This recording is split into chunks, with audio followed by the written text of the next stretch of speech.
Apa yang akan kamu saksikan adalah salah satu cerita paling menarik dalam dunia teknologi. Pada pertengahan tahun 2009, seorang insinyur perangkat lunak bernama Brian Acton harus menghadapi penolakan saat melamar pekerjaan. Pengalamannya selama belasan tahun di Yahoo dan Apple nyatanya masih belum cukup untuk membuat dua raksasa perusahaan teknologi merekrutnya. Pertama, Twitter menolaknya di bulan Mei, disusul Facebook yang mengatakan tidak di bulan Agustus. Penolakan itu mendorong Acton untuk mengambil jalan lain. Bersama dengan temannya saat bekerja di Yahoo, Yancom, mereka membuat aplikasi mereka sendiri. Pada bulan November 2009, aplikasi mereka secara resmi diluncurkan untuk iPhone. Aplikasi itu kita kenal sebagai WhatsApp. 5 tahun kemudian, kehidupan menyuguhkan jalan yang lebih menarik. Melihat pertumbuhan WhatsApp yang mengesankan membuat Facebook kepincut dan mengakuisisinya senilai 19 miliar dolar. Kesepakatan itu sudah cukup membuat nama Acton dan Com masuk dalam daftar self-made billionaire versi Forbes. Kisah Acton menjelaskan bahwa seseorang bisa menjadi sangat kaya raya dalam rentang waktu yang relatif singkat dengan produk buatannya. Sekarang, apakah kamu merasa termotivasi setelah mendengar cerita sukses seperti itu? Apakah kamu semakin merasa percaya diri untuk membuat bisnismu sendiri? Memang, jika mau melihatnya dari kacamata prinsip membangun bisnis versi MJ DeMarco, Acton dan rekannya berhasil memenuhi semuanya. Tapi, itu hanya menunjukkan sedikit hal dari gambaran yang lebih luas. Kita perlu melihat sisi lain agar lebih berhati-hati dalam mengambil keputusan. Jadi, dalam video ini, kita akan mendalami bagaimana penerapan prinsip MJ DeMarco dalam bisnis, baik offline maupun online, serta menunjukkanmu alasan kenapa bisnis online bisa menjadi pilihan yang menarik untuk diusahakan. Tidak hanya itu, kita juga akan membahas tahapan untuk memulainya dengan menyentuh realitas lain. Ini akan mencakup tantangan dan tamparan yang mungkin bisa membuatmu melihat dunia bisnis dari perspektif yang berbeda. Aku harap kamu siap untuk mengetahuinya.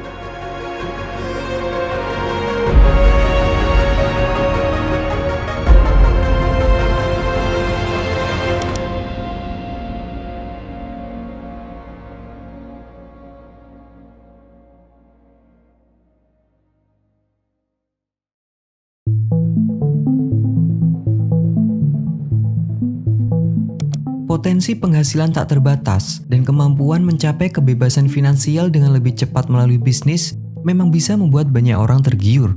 Terlebih lagi, dalam video sebelumnya, kita telah membahas 5 prinsip yang menawarkan kerangka berpikir yang lebih jelas untuk membangun fondasi bisnis yang kuat, terlepas itu bisnis offline maupun online. Untuk memperjelas, bisnis offline adalah bisnis tradisional yang beroperasi secara fisik di lokasi tertentu. Model bisnis ini mengharuskan pelanggan berinteraksi dengan produk, layanan, dan penjual secara langsung. Toko retail, restoran, atau juga salon adalah sedikit contoh yang biasa kita temukan. Sedangkan bisnis online beroperasi di internet dan tidak memerlukan bentuk fisik.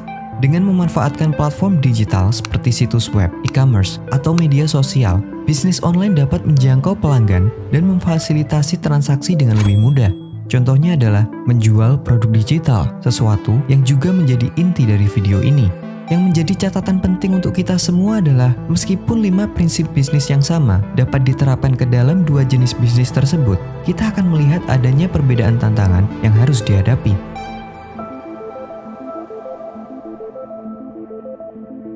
Mengatakan bahwa bisnismu bisa memenuhi kebutuhan atau keinginan banyak orang tidaklah cukup. Kamu membutuhkan lebih dari sekedar asumsi. Kamu butuh respon pasar yang bisa menunjukkanmu data dan informasi tentang perilaku konsumen, preferensi, dan tren pasar. Ini memungkinkanmu untuk mengetahui keefektifan strategi pemasaranmu, bagaimana produk atau layananmu di mata konsumen, dan arah bisnis secara keseluruhan. Sayangnya, pada tahap awal merintis, bisnis offline umumnya membutuhkan lebih banyak waktu untuk mendapatkan respon pasar yang luas. Ini bisa terjadi karena jangkauan pelanggan potensial di awal merintis bisnis terbatas. Akibatnya, adaptasi bisnis yang harus dilakukan sangat mungkin menjadi lebih lama. Sedangkan dalam bisnis online, respon pasar bisa didapatkan dengan lebih cepat karena produk atau layanan yang disebar di berbagai platform digital bisa diakses oleh pelanggan potensial di seluruh dunia dalam 24 jam secara terus-menerus.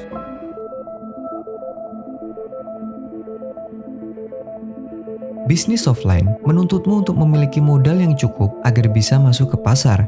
modal yang digunakan untuk membeli atau menyewa lokasi bisnis untuk membeli peralatan, bahan yang dibutuhkan, promosi, dan lain-lain. Meskipun prospek bisnismu menjanjikan, pertumbuhannya bisa terhambat jika modalmu terbatas. Hal ini bisa dimanfaatkan pesaing dengan sumber daya keuangan yang jauh lebih besar untuk meniru konsep serupa dan membuat inovasi yang bisa menempatkan bisnismu pada posisi yang kurang menguntungkan. Di sisi lain, bisnis online menawarkan tantangan yang berbeda. Biaya awal untuk masuk ke pasar umumnya lebih rendah karena tidak ada infrastruktur fisik, sehingga bisa meminimalkan risiko keuangan. Tapi, jika berbicara tentang persaingan, kompetisi yang ada akan jauh lebih besar. Maka dari itu, kamu harus bisa menawarkan nilai lebih yang tidak dapat ditemukan konsumen di tempat lain. If you're entering anything where there's an existing marketplace against large entrenched competitors, then your product or service needs to be much better than theirs. It can't be a little bit better, because then you put yourself in the shoes of the consumer and they say, why would you buy it as a consumer? You're always going to buy the trusted brand unless there's a big difference.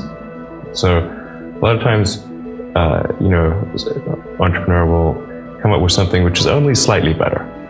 And it can't just be slightly better. It's got to be a lot better.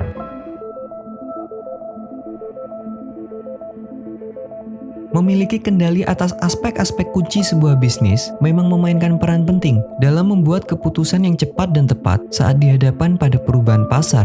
Kenyataannya, akan selalu ada faktor-faktor eksternal yang tidak bisa kita kendalikan dan bisa menghambat jalannya bisnis kita. Dalam bisnis offline, cuaca, bencana alam, dan regulasi bisnis yang lebih rumit hanyalah sedikit contoh yang bisa menyebabkan kerugian finansial, bahkan memaksa bisnis untuk tutup sepenuhnya. Tantangan tersebut lebih sedikit ditemukan dalam bisnis online.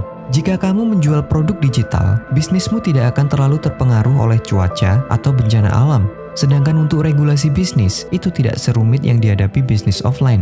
Tentu saja, ini tidak mengartikan bahwa bisnis online memberimu 100% kendali. Dalam banyak kasus, kamu membutuhkan pihak lain untuk menjalankan bisnismu, sesuatu yang di luar kendalimu. Misalnya, kamu membutuhkan Skillshare atau layanan sejenisnya untuk menjual kursus onlinemu. Meskipun bisnis online tidak bisa kita kendalikan sepenuhnya, keuntungannya terletak pada fleksibilitas untuk beralih ke platform alternatif jika diperlukan, tanpa membutuhkan banyak sumber daya.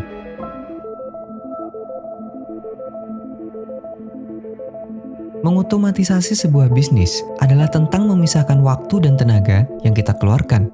Itu bisa dicapai ketika kita bisa mendelegasikan pekerjaan kepada karyawan, teknologi, atau gabungan keduanya. Tantangan ini menjadi lebih besar karena pada tahap awal membangun bisnis, modal yang terbatas membuat kita harus menanganinya seorang diri. Dan itu membutuhkan investasi waktu dan tenaga yang signifikan. Apalagi jika kita masih memiliki pekerjaan utama.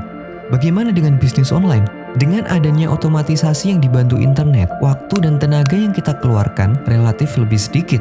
Bahkan, jika mampu dan mau, kita tidak perlu merekrut karyawan. My first year of business, I did about $550,000 in revenue, I believe. It was just me. I have 0 employees, and I use contractors and freelancers to do tasks in my business. Yang pasti, kedua jenis bisnis membutuhkan manajemen yang tepat, atau bisnis akan berakhir menjadi sumber stres. Masih ingat, jika skalabilitas adalah tentang memperluas bisnismu ke lokasi yang berbeda sebanyak mungkin, sayangnya mereplikasi bisnis offline sangatlah rumit. Faktor finansial, geografi, koordinasi logistik, kemampuan mempertahankan kualitas yang konsisten di seluruh lokasi, persaingan lokal, manajemen sumber daya manusia, dinamika pasar yang unik di setiap area baru harus diatasi jika menginginkan bisnis yang bertahan dan berkembang. Bisnis online tidak sekompleks itu. Internet membuat replikasi bisnis menjadi lebih mudah dan cepat. Jika kamu menjual template PowerPoint, kamu hanya perlu membuka toko online, mengunggahnya ke situs web atau semuanya. Dengan ini, produkmu sudah bisa diakses oleh calon pembeli di seluruh dunia. Catatan penting lainnya adalah, jika kamu menjual produk atau layananmu menggunakan satu bahasa, jangkauan pasarmu menjadi lebih sempit dibandingkan dengan menjualnya ke dalam berbagai bahasa. Daftar tantangan yang baru saja kita bahas hanya mewakili sebagian kecil dari tantangan yang jauh lebih besar dalam pasar yang dinamis. Dengan konteks yang berbeda, tantangan yang akan kamu hadapi juga akan berbeda. Kamu mungkin bertanya, kenapa kita perlu mempertimbangkan tantangan atau sisi lain ketika mempelajari prinsip bisnis seperti yang dijelaskan dalam buku The Millionaire Fastlane atau sumber lainnya? Bukankah keberhasilan bisnis yang didirikan oleh pengusaha cukup untuk menjadi bukti keampuhan dari apa yang mereka bagikan?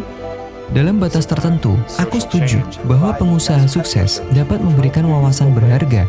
You should find a great partner no matter what it is that you're doing.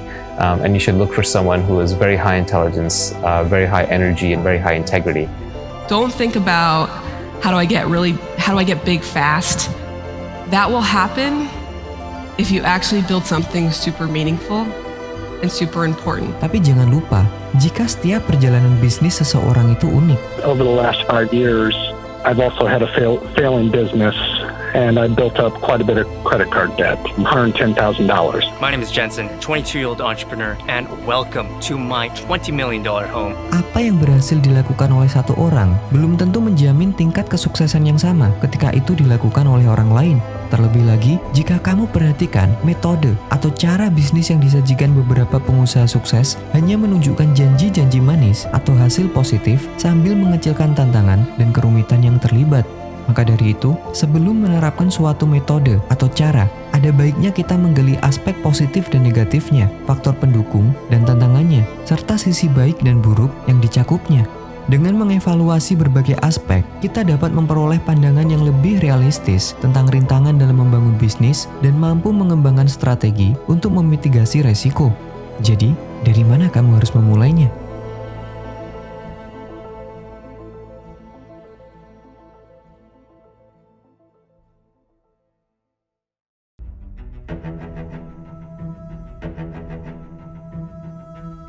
Mari kita kembali ke prinsip pertama, kebutuhan.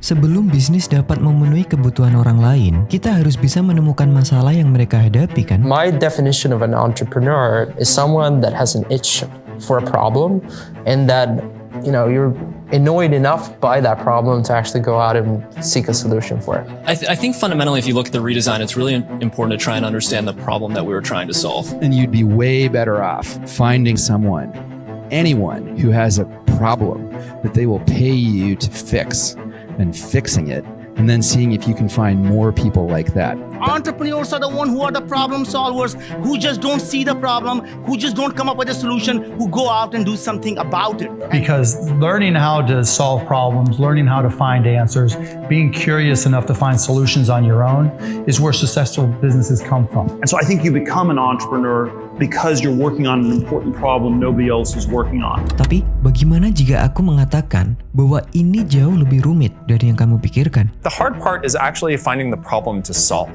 Solutions actually come pretty easily for the majority of problems. Pria ini adalah Kevin Systrom, pendiri Instagram.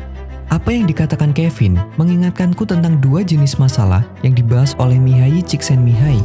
Masalah tipe pertama adalah masalah yang disajikan, yaitu ketika seseorang diharapkan oleh bos, sponsor, atau tekanan eksternal lainnya agar bisa memahami dan mencari solusi sebuah masalah dengan menggunakan pikirannya, seperti karyawan yang mengerjakan perintah bosnya.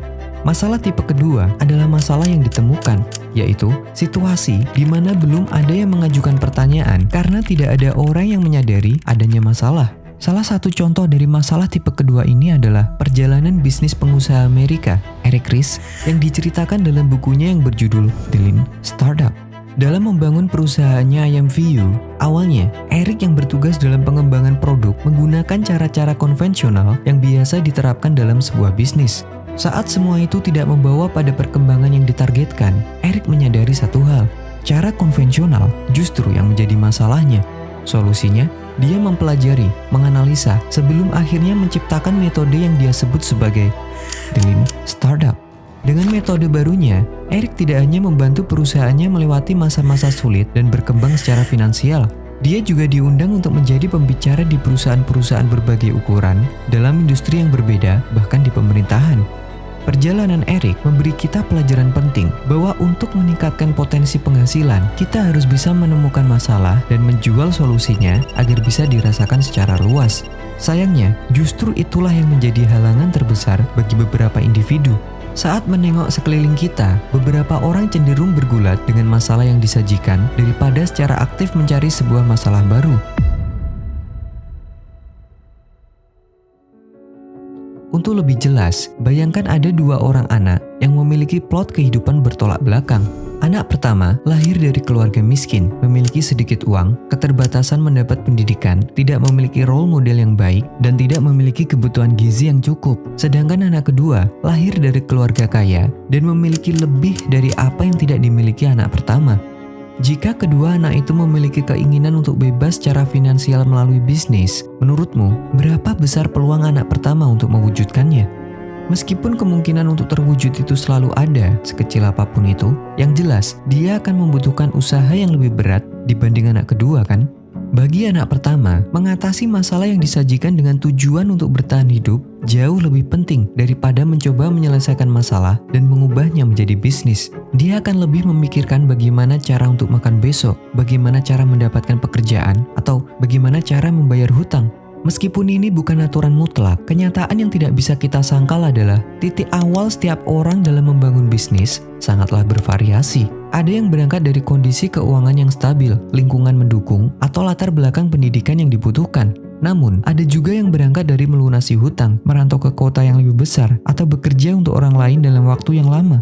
Inilah kenapa melihat realitas kehidupan diri kita sendiri sebelum menerapkan cara, metode, atau prinsip bisnis dari sumber yang kita konsumsi menjadi sesuatu yang tidak bisa kita abaikan begitu saja. Tanyakan pada dirimu, apakah ada kebiasaan buruk yang jika tidak aku atasi bisa mengganggu perjalananku dalam membangun bisnis? Apakah sumber daya yang aku miliki mendukung? Apakah aku sudah baik dalam mengelola keuangan? Apakah ilmu yang aku butuhkan sudah cukup? Apakah aku sudah memiliki dana darurat? Apakah hutang yang aku miliki sehat? Dan lain-lain. Tapi, kenapa itu menjadi sesuatu yang penting? Begini, kamu pasti pernah menemukan kisah-kisah inspiratif dari pengusaha yang menghubungkan kesuksesan bisnis mereka dengan kemampuan mengatasi kegagalan. Cerita seperti itu biasanya digunakan sebagai sumber motivasi oleh seseorang yang ingin membangun bisnis. Tapi, dalam skenario lain, apa yang terjadi justru lebih berbahaya. Cerita inspiratif itu justru bisa membuat mereka mengambil keputusan secara ceroboh. Ini terjadi karena beberapa dari mereka hanya memperhatikan informasi yang diberikan tanpa mencoba mencari tahu gambaran yang lebih luas. Ironi memang bahwa hanya sedikit pengusaha sukses yang benar-benar transparan tentang kebenaran di balik kegagalannya. Kita tidak boleh melewatkan kenyataan bahwa tingkat konsekuensi kegagalan yang dialami setiap individu itu berbeda-beda. Ada jarak realitas yang jauh antara seseorang yang gagal bisnis kemudian berakhir di jalan atau ditinggal orang terdekatnya dan mereka yang gagal bisnis tapi masih bisa makan 3 kali sehari dan masih memiliki lingkungan yang mendukung. Oleh karena itu, semakin jeli kita melihat realitas diri kita, semakin jelas posisi kita dalam membangun bisnis.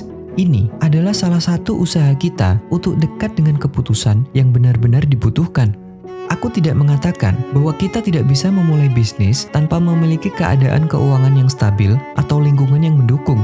Poin yang ingin aku sampaikan adalah, sebelum mengambil resiko baru, dalam hal ini adalah membangun bisnis, sangat penting untuk menyelesaikan tantangan yang lebih mendasar yang jika tidak diselesaikan, berpotensi mengganggu kehidupan kita secara keseluruhan. Kamu ingin berbisnis agar bisa membeli rumah. Tidak ada yang salah dengan itu. Tapi, bukankah menjadi hambatan ketika kamu belum bisa mengatasi kebiasaan belanjamu yang buruk? Kamu ingin berbisnis agar bisa berkeliling dunia. Tidak ada yang salah dengan itu. Tapi, bukankah itu malah menjadi tekanan diri jika kamu masih memiliki hutang yang tidak sehat?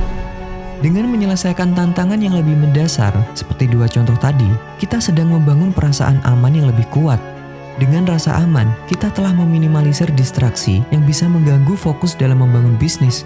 Dengan rasa aman, kita memiliki ketahanan mental yang lebih kuat ketika menghadapi ketidakpastian dalam berbisnis.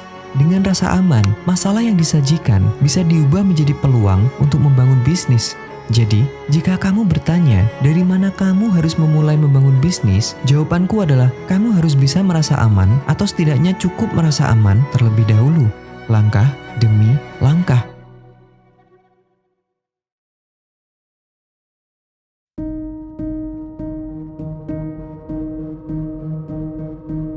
Berhentilah untuk hanya menjadi konsumen. Jika kamu mencermati cerita Eric, kamu pasti menyadari bahwa setelah menemukan solusi atas masalah yang dihadapi perusahaannya, Eric memonetisasi apa yang dia ciptakan dengan menjadi pembicara. Lebih jauh lagi, dia juga mengubahnya menjadi mesin penghasil uang melalui buku. Secara garis besar, Eric menjadi produsen. Dalam kacamata 5 prinsip membangun bisnis, Eric telah memenuhi kelima-limanya. Bisnis online, seperti yang dilakukan Eric dengan bukunya, memang bisa menjadi pilihan yang layak bagi pemula dalam dunia bisnis. Hal ini dikarenakan bisnis online menawarkan keunggulan besar yang tidak dimiliki bisnis offline. Kita bisa menghemat tenaga dan biaya dalam persiapan, operasional, serta pemeliharaannya. Bagian terbaiknya, dengan internet, perkembangan bisnis bisa dicapai lebih cepat, yang artinya peluang untuk mencapai kebebasan finansial juga meningkat. Kamu kemudian dihadapkan pada persoalan baru. Apa yang harus aku lakukan jika aku belum mampu menemukan masalah? Untuk dapat mengubah permainan, kamu bisa mengambil cara ini, mencari solusi baru atau membuat inovasi baru dari masalah yang disajikan atau masalah yang sudah ada. Kamu tahu ini? Ini adalah Notion, aplikasi web untuk membuat catatan. Bagi konten kreator yang menguasai Notion, mereka akan bertemu dengan masalah yang disajikan, yaitu pengguna baru yang belum bisa menggunakan aplikasi Notion secara efektif dan efisien. Melalui YouTube, pengguna bisa menemukan banyak konten kreator yang membagikan solusi yang dibutuhkan. Lalu, ada pria ini. Ini adalah Thomas Frank. Jika YouTuber lain memberikan solusi dari A hingga C, Thomas bisa menyediakan dari A hingga T. Dengan kata lain, dia menyediakan solusi yang lebih lengkap daripada konten kreator lain. Melalui videonya, Thomas tidak hanya memberikan solusi dari masalah yang disajikan secara berbeda, tetapi juga mengubahnya menjadi bisnis yang sangat menguntungkan. Dia membuat template Notion dan menjualnya secara online. Hasilnya, $1 juta hanya dalam rentang waktu 1 tahun. Lupakan tentang jumlah uangnya, karena ada 4 hal mendasar yang harus kita usahakan terlebih dahulu. Aku tahu, tahap pertama ini akan menjadi hal yang sudah bosan untuk kamu dengar. Tetapi, kamu memang tidak bisa melewatinya jika benar-benar ingin membangun bisnis online. Apa itu? Keahlian utama. Di dunia yang semakin kompetitif ini, memiliki keahlian dalam bidang atau domain tertentu adalah nyawa dalam sebuah bisnis. Kita lihat kasus Thomas. Keahliannya dalam menggunakan Notion dituangkan menjadi penjelasan detail yang mudah dimengerti dan praktek yang jelas. Melalui ini, dia membangun kepercayaan penonton untuk memposisikan dirinya sebagai sumber referensi yang andal dan berbeda dari konten kreator lain. Penonton akhirnya lebih mudah tergerak untuk membeli produk yang dia jual karena merasa telah menemukan solusi yang mereka cari. Di sini, kita bisa melihat bahwa dengan keahlian, kamu bisa membuat produk atau layanan yang lebih unggul. Dengan keahlian, kamu bisa meningkatkan kemampuan untuk mengidentifikasi kekurangan dari solusi yang sudah ada. Dengan keahlian, kamu bisa mengubah kondisi finansialmu. Bagaimana dengan dirimu? Keahlian apa yang kamu kuasai? Menguasai suatu keahlian tidak harus selalu dimulai dari nol, di mana kamu dituntun rasa penasaranmu pada suatu bidang yang baru. Kamu bisa memulai dari aktivitas yang sudah kamu lakukan bertahun-tahun, seperti menggambar, menulis, fotografi, di mana kamu hanya perlu mendalaminya. Berkat banyaknya sumber daya yang tersedia di internet, kamu bisa memperdalam keahlianmu mulai dari yang gratis hingga berbayar. Namun, jika kamu lebih menyukai pendekatan tradisional, kursus offline bisa menjadi alternatif yang bisa kamu ambil. Tantangan yang sering dihadapi di tahap ini adalah waktu. Setiap orang memiliki waktu 24 jam dalam sehari, tapi tidak semua orang memiliki waktu luang yang sama untuk belajar sebuah keahlian. Sisa waktu seorang karyawan pabrik akan berbeda dengan sisa waktu seorang mahasiswa. Semakin banyak pekerjaan yang harus diselesaikan, semakin sedikit tenaga dan waktu yang tersisa. Tidak heran jika belajar suatu keahlian akhirnya menjadi hal yang sulit dilakukan bagi beberapa orang. Bukan karena mereka tidak mau, tetapi karena sumber daya yang tersedia sudah mencapai batas. Yang tidak kalah penting adalah keahlian yang kamu pelajari seharusnya tidak hanya memberikan kepuasan pribadi, tetapi juga menjadi hal yang dibutuhkan banyak orang. Pertanyaannya, bagaimana cara mengetahuinya? Ini membawa kita ke tahap kedua, menampilkan hasil. Aturan mainnya sangat sederhana. Jika kamu ingin keahlianmu diketahui oleh orang lain, kamu harus menunjukkannya. Media sosial, situs web, atau komunitas online adalah pilihan umum yang bisa kamu gunakan untuk menunjukkan keahlianmu. Berikan yang terbaik secara gratis, buatlah konten yang memiliki nilai dan itu bisa mendidik, menghibur, atau kombinasi keduanya. Untuk mengukur apakah keahlianmu dibutuhkan atau diinginkan banyak orang, kamu harus bisa memahami indikator relevan yang disediakan oleh setiap platform. Misalnya, jika kamu menggunakan Instagram, indikator umpan balik seperti komentar, like, share, dan views dapat memberimu gambaran lebih luas tentang apa saja yang perlu diperbaiki atau sinyal tentang apa yang diinginkan oleh orang lain. Di tahap ini, menggunakan media sebanyak mungkin adalah pilihan yang tepat. Tujuannya tidak hanya untuk mendapatkan audiens, followers, pengguna yang kamu targetkan, atau sejenisnya. Kamu juga bisa meningkatkan peluangmu mendapatkan umpan balik dari mereka untuk mengetahui progres yang kamu buat. Sayangnya, bagi beberapa orang, tahap ini bisa menjadi tempat pemberhentian terakhir. Ketika keahlian yang ditunjukkan tidak memperoleh pengakuan atau umpan balik yang dia butuhkan, berhenti menjadi pilihan yang diambil daripada mengusahakan hal yang sama dengan cara yang lebih baik atau belajar keahlian lain dan memulainya dari awal. Jadi, apakah kamu bisa melewati tahap ini? Tahap ketiga adalah monetisasi. Ini adalah waktunya mengelola perhatian audiensmu. Ada beberapa cara yang bisa kamu lakukan di tahap ini. Kamu bisa menjual produk digital seperti buku atau kursus online, bisa juga dengan memasang iklan di situs web atau platform media sosial yang kamu gunakan. Selain itu, pemasaran afiliasi juga bisa menjadi alternatif lain. Penting untuk mempertimbangkan kebutuhan dan preferensi audiensmu sebelum memilih cara monetisasi. Jika keahlianmu adalah membuat animasi dan audiensmu ingin belajar cara membuat animasi dari dasar, kamu bisa menjual kursus online. Jika keahlianmu adalah copywriting dan audiensmu ingin menguasai cara menulis yang efektif untuk membantu bisnisnya, kamu bisa menjual e-book. Intinya, untuk memonetisasi keahlianmu, nilai produk yang kamu tawarkan harus sejalan dengan kebutuhan audiensmu. Tapi, itu saja tidak cukup. Kamu harus bisa membuatnya stabil, dan itu bisa dicapai dari produk yang bersifat evergreen, yaitu produk yang tetap relevan dan berharga dalam periode waktu yang panjang. Contohnya, jika kamu memiliki kemampuan bahasa Inggris yang benar dan baik, serta memiliki audiens yang setia, kamu bisa memonetisasinya melalui buku atau kursus online. Permintaan terhadap produk atau layananmu sangat mungkin stabil dari waktu ke waktu karena bahasa Inggris selalu dibutuhkan. Produk yang bersifat evergreen akan memungkinkanmu untuk memproduksi sekali dan menghasilkan uang berkali-kali. Tahap keempat adalah memiliki keahlian pendukung. Keahlian pendukung memainkan peran penting dalam memperkuat bisnis online-mu.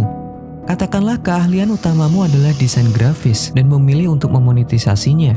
Bisnismu akan lebih mudah untuk berkembang jika kamu juga menguasai keahlian pendukung seperti pemasaran digital dan copywriting. Dengan menggabungkan keahlian utama dan keahlian pendukung lainnya seperti pengembangan produk, komunikasi yang efektif, kemampuan negosiasi, personal branding, SEO, bahasa asing, video editing, dan lain-lain, kamu bisa memperkuat peluang bisnismu untuk bertahan dan beradaptasi.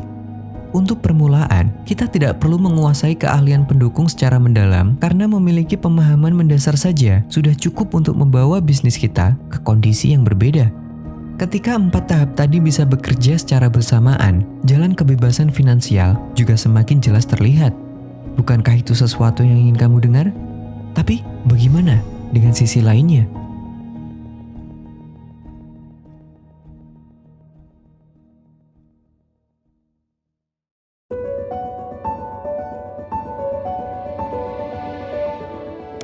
Bisnis memang membuka jalan kita untuk menuju kebebasan finansial.